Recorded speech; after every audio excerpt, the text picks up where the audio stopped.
This is Sonic, and you're watching JD Frank 20.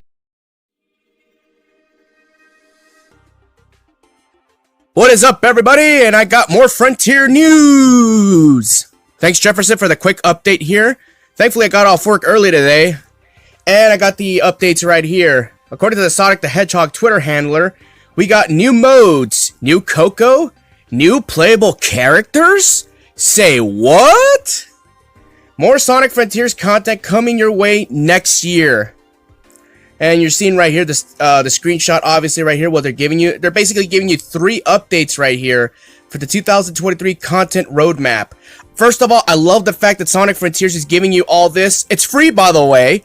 But to be perfectly honest, I wouldn't even mind it if SEGA was even charging you money for all these updates. Because right now, Sonic Frontiers by far is a great game. And I love the fact that they're extending life on this game by adding all this extra content right here. That shows you that SEGA cares. They give a damn. The dev team put their heart and soul into this game. You know? So, first of all, the regular version of Frontiers is a great game by itself, but by adding this extra content, you're adding life to the game, you're preserving it, and you're adding more to it. And not only that, but these fun new additions that they're adding for Frontiers, it's basically like a sneak peek of what you're going to get for the next mainline 3D Sonic game, whether that be Sonic Frontiers 2 or another title that has the same mechanic and the same formula that Frontiers has. So I'm hoping that, this is successful, So obviously you have Update 1, which has Jukebox, Photo Mode, new Challenge Modes. Okay, that's to be expected. Challenge modes, obviously, it's safe to say that we're probably going to get, according to the images right here, they're probably going to add similar challenges, almost like the Sonic Origins collection. Basically, trials just to get S ranks, and you'll probably be rewarded with items here and there. Photo mode should be a fun addition. Obviously, looks pretty nice. And Jukebox, obviously, Sonic is playing I think he's playing an instrument or something, or I don't know. It looks pretty nice though. That's cool. And update number 2, you have Sonic's birthday event. Okay, so it's safe to say that update number 2 is gonna be anywhere. It's gonna be anywhere between late May and late June, since Sonic's birthday is on June 23rd every year. So that's pretty cool. And you have Open Zone Challenge. That's pretty cool. So you have some trials right here for you to do. That's pretty cool. And you have new Coco. Oh, that's awesome. I love the fact that each update actually has a different exclusive. You know what I mean? Like, you have the new challenge modes on Update 1. You have the new Coco in Update 2. And of course, the update that everyone is looking forward to the most is Update number 3. Playable characters and a new story. You know me, I'm a sucker for a new story. And before you start saying, oh, this is basically similar to Episode Shadow. No. First of all, Sage is better. My honest opinion, I'm going to make a controversial topic about that one of these days. I don't want to hear it right now. I like the fact that they're going to add a new story element to this. I would like to hear more about Sage's backstory.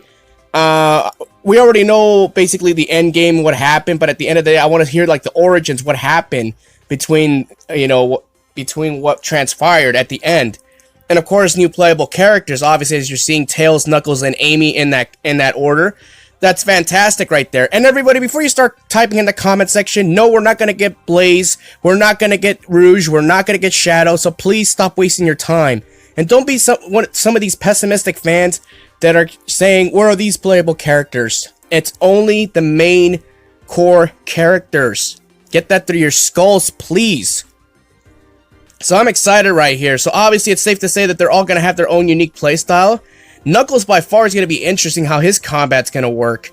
Obviously if you watched Knuckles' prologue, actually, the way he took out those robots, especially with all that using power and all that stuff, those are pretty cool abilities he could have.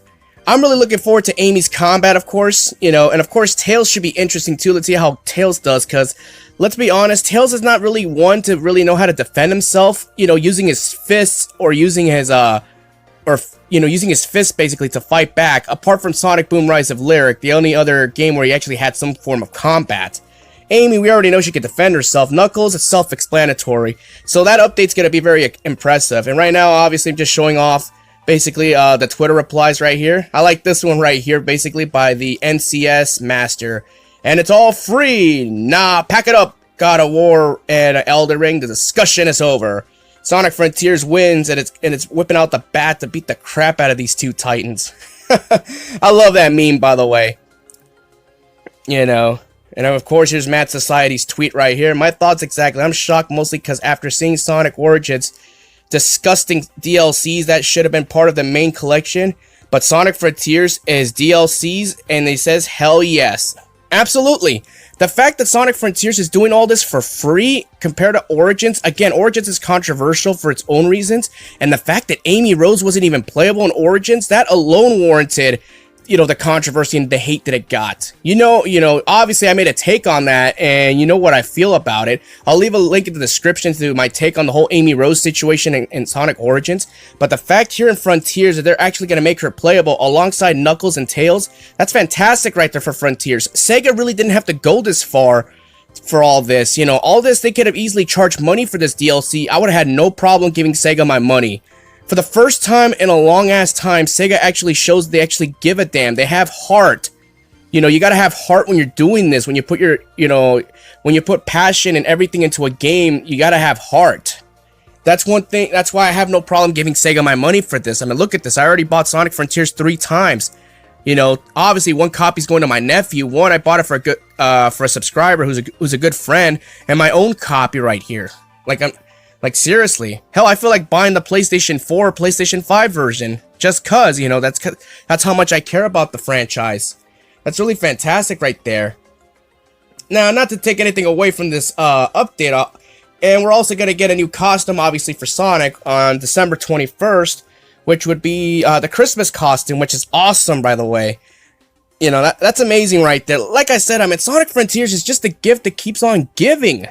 I mean, that's amazing right there. I love the fact that SEGA is working really hard to earn the fans' trust back.